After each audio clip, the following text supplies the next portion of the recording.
¿Qué tal, licenciada, compañeros? Buenos días. En esta ocasión, nosotros, el grupo 4, realizada por Flaxo, que es la Facultad Latinoamericana de Ciencias Sociales, y como parte de la sociología es muy importante ese tema. Tenemos el gusto de presentarles las masculinidades hegemónicas y su influencia en uniones y embarazos en mujeres, adolescentes y jóvenes. Se escucha demasiado técnico los términos, pero lo vamos a dividir en dos partes para que se nos haga más fácil y sencillo comprender este tema. Las masculinidades hegemónicas son un conjunto de normas y características que a lo largo de la historia nos han dicho que es lo que es ser un hombre, ¿verdad? Que es reprimir emociones, demostrar qué tan valientes somos, tener varias mujeres, o sea, ser mujeriego, y lo que normalmente se dice que es ser un macho alfa.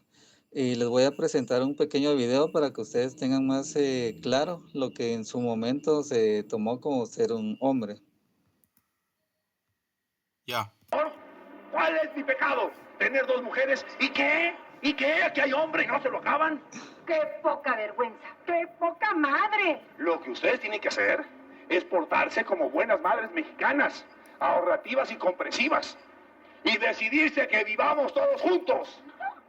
Así nos ahorramos una renta, pagamos una sola cuenta de luz, una sola cuenta de gas, usamos una sola cocina. Total, donde comen 4, comen 8.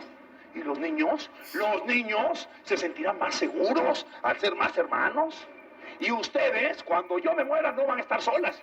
Se van a tener la una a la otra y la otra a la una. ¿Quieres que durmamos los tres juntitos? Ah, no, eso no. Yo soy un hombre muy decente. A ti te cumplo los lunes, miércoles y viernes. Y a ti los martes, jueves y sábados. Y los domingos descanso, porque me lo merezco. Y a la que no esté de acuerdo se me va. Sin niños. Parte de una escena de una película de este actor Andrés García, donde en su momento él, en una de estas escenas que se volvió muy viral, él demostraba que era ser un hombre, incluso en muchas películas antiguas, donde Vicente Fernández también hacía estas mismas escenas. Y eso sumado a lo que es el tema que tenemos a continuación también, lo de las influencias en uniones y embarazos de mujeres, adolescentes y jóvenes. Entonces, sumadas estas dos cosas, desde siempre han existido abusos, ya sea en niñas que son incluso que desarrollan desde temprana edad, en casos de abuso, donde de muchas uniones que son casamientos a la fuerza y embarazos no deseados. Por mi parte es todo, entonces le dejo la palabra a mi compañera Carol. Buenos días, licenciada. A mí me tocó el tema de la naturalización de la violencia contra la mujer. La naturalización de la violencia contra la mujer no es solo un conjunto de actos agresivos, sino es un proceso natural donde el maltrato físico, psicológico o sexual es considerado normal hacia ellas. En la investigación del documento del Flaxo del 2015, los hombres entrevistados no consideran sus acciones como violentas porque fueron educados para controlar a su pareja y decidir sobre su cuerpo y limitar su libertad, ya que es parte de su rol de, de hombre responsable. Así la violencia deja de verse como un abuso y es considerado como un comportamiento normal.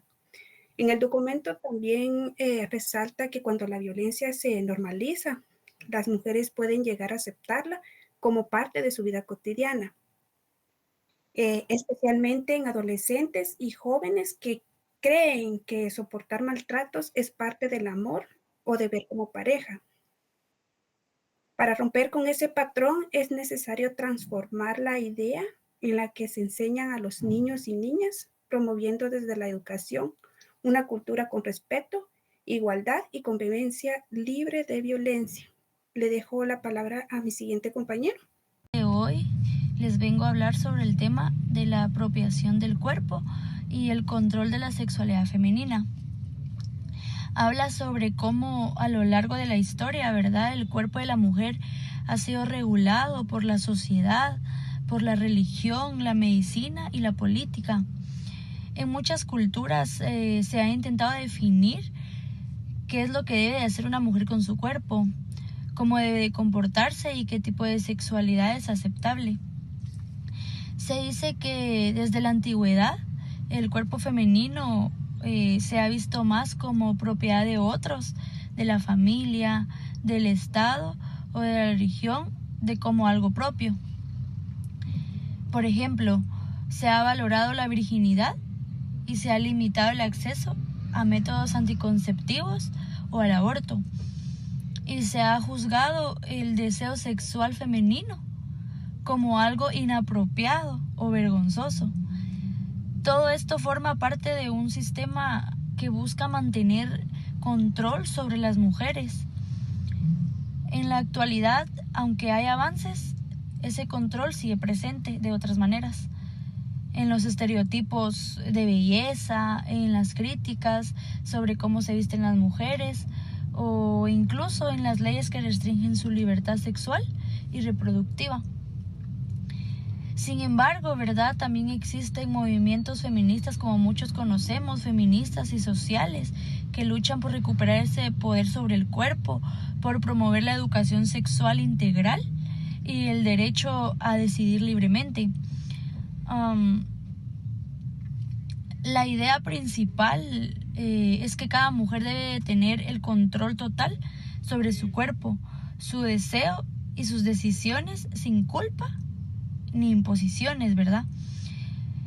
En conclusión, la apropiación del cuerpo y la sexualidad femenina es un reflejo de la estructura del poder en nuestra sociedad, porque a pesar de los avances, aún existen muchos desafíos, ¿verdad?, para lograr una verdadera autonomía corporal.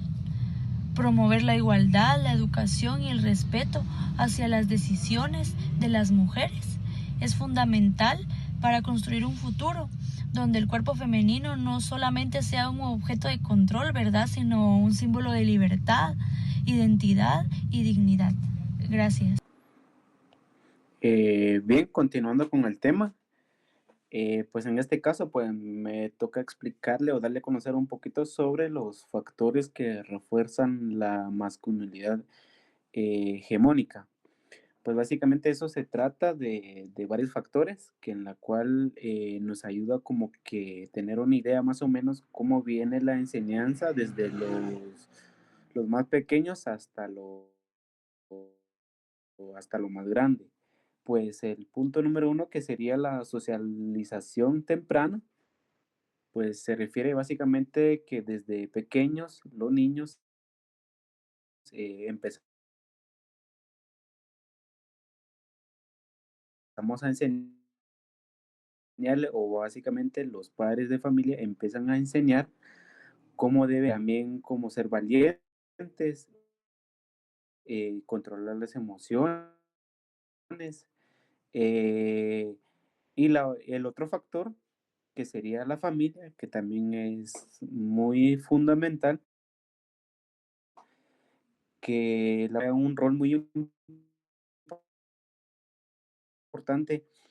Cómo empieza la enseñanza desde la casa, pues ya con eso, la vida como tal, pues dependiendo de los padres de familia, como la enseñanza,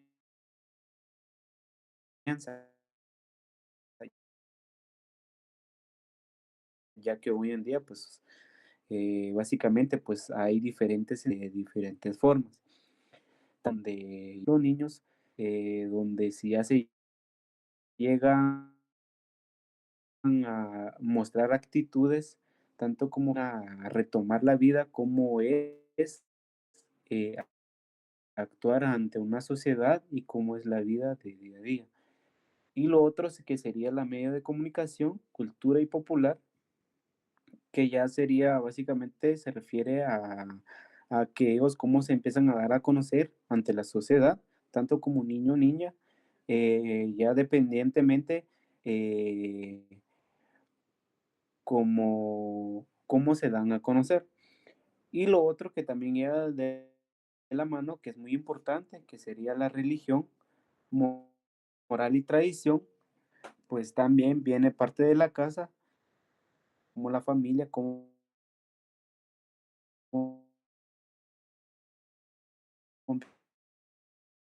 empiezan a inculcar a los niños autoridad, empiezan a formalizar ante la sociedad. Y lo otro que sería que es el ámbito laboral, ya empiezan a retomar una vida ya muy individual, porque ellos ya empiezan a tener ciertas responsabilidades, ya se empiezan a adaptarse ante la sociedad. Aparte de eso, ya empiezan a tener otras responsabilidades. Esos serían los factores muy importantes que refuerzan la masculinidad hemogénica. En- Gracias por el tiempo, le dejo el tiempo al compañero.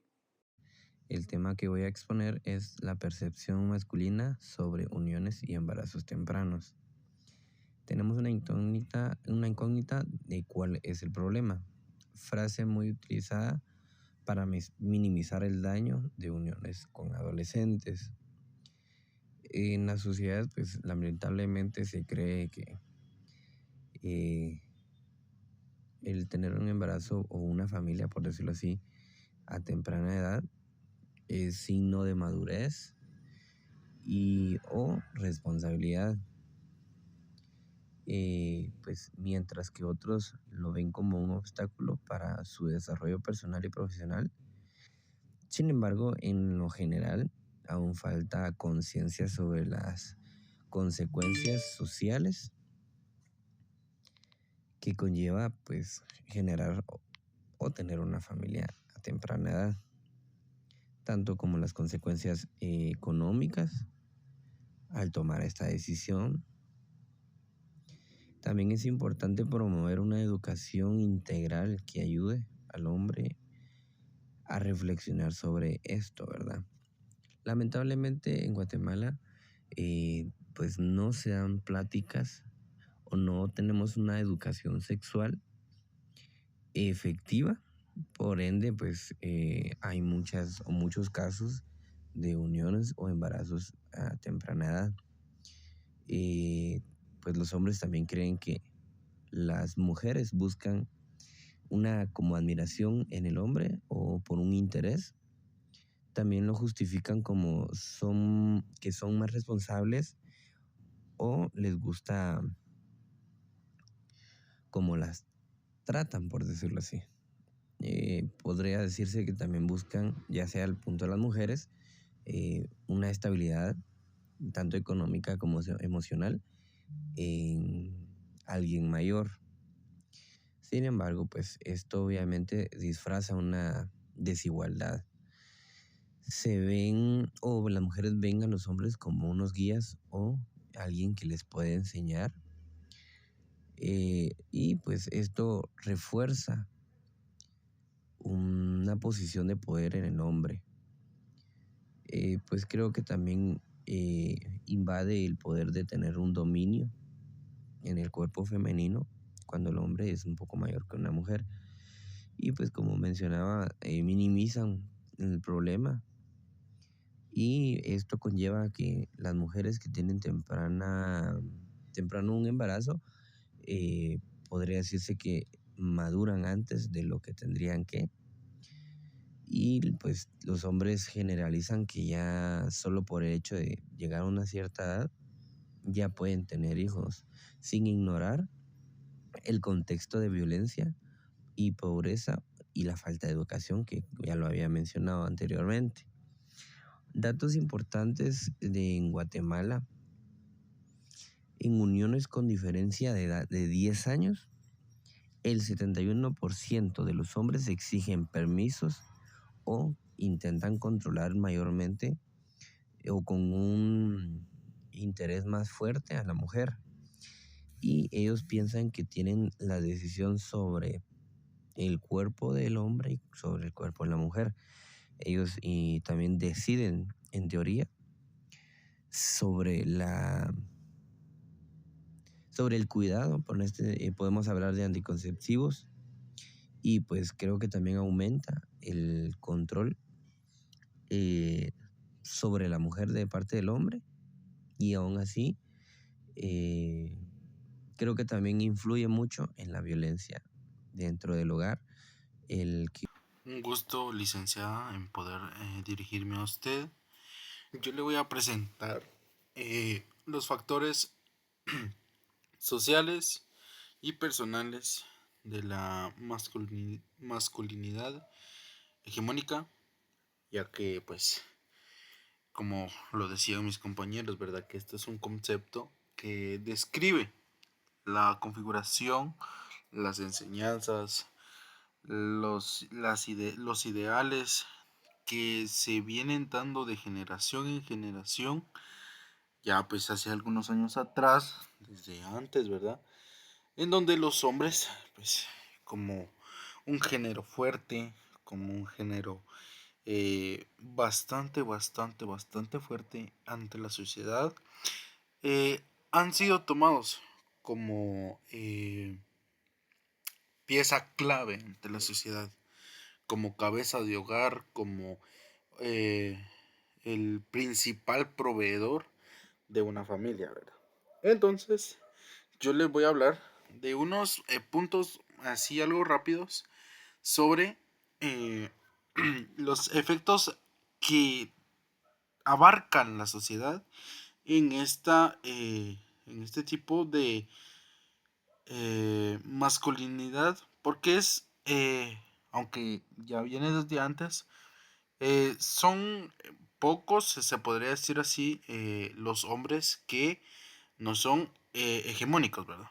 Y los factores en la sociedad son, como primero, la desigualdad de género o la discriminación ante la mujer, como ya lo decía mi compañero, ¿verdad? Que esto pues es muy común hoy en día, ya que la violencia y el acoso pues facilita una mayor afluencia de hombres hegemónicos, ya que esto pues da como que un plus a la violencia sexual, física, en contra de de la integridad física de la mujer. También hablamos de la limitación de la autonomía, que esto restringe, ¿verdad? En muchas áreas sociales la, la participación de las mujeres, tanto en lo económico, en lo empresarial, en en ya sea gestiones del Estado, ya que pues en algún tiempo atrás se pelearon por los derechos de las mujeres, ¿verdad?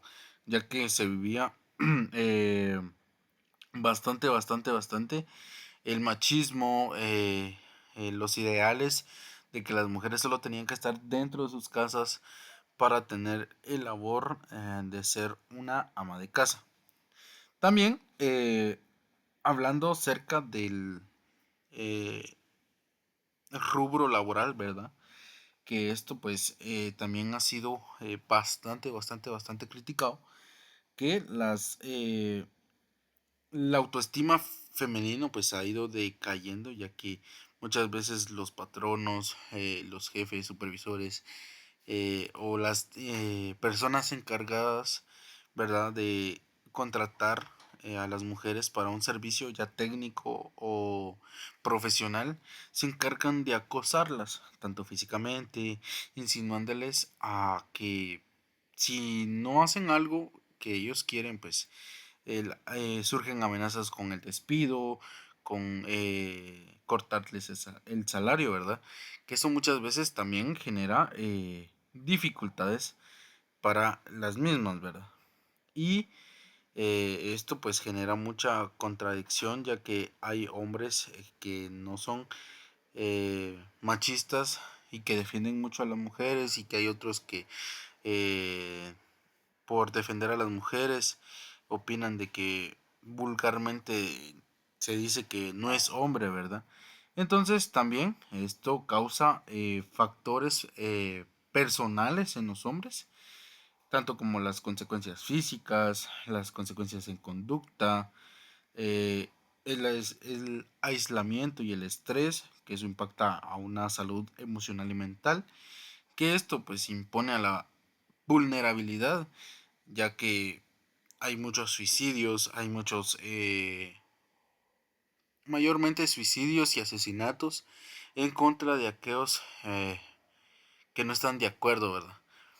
Porque se podría mencionar que el aislamiento y el estrés, pues, en un hombre, ya que, pues, como se dice, ¿verdad? Que es el proveedor principal de un hogar, esto genera eh, una baja autoestima, un bajo rendimiento físico, lo que conlleva a que sus ideales o sus sentimientos o su manera de expresarse queden expuestas ante los pensamientos de esta masculinidad hegemónica, ¿verdad?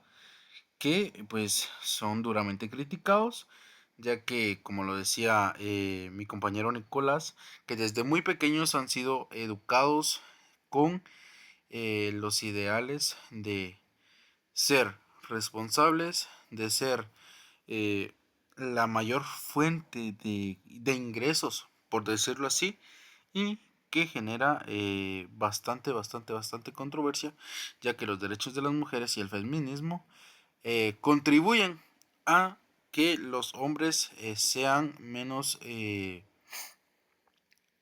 ¿cómo se podría decir? Abiertos a sus sentimientos. Entonces, lo que hablamos de los factores, tanto sociales y personales, pueden ser tanto como buenos y como malos, trayendo la reflexión en algunos casos o trayendo la muerte en otros. Muy amable por su atención. Esta ha sido mi corta intervención. Muchas gracias, licenciada, por la atención. Igualmente, compañeros, esperamos que nosotros hayamos aportado nuestro granito de arena para poderles explicar sobre este tema y les agradecemos mucho su atención. Muchas gracias.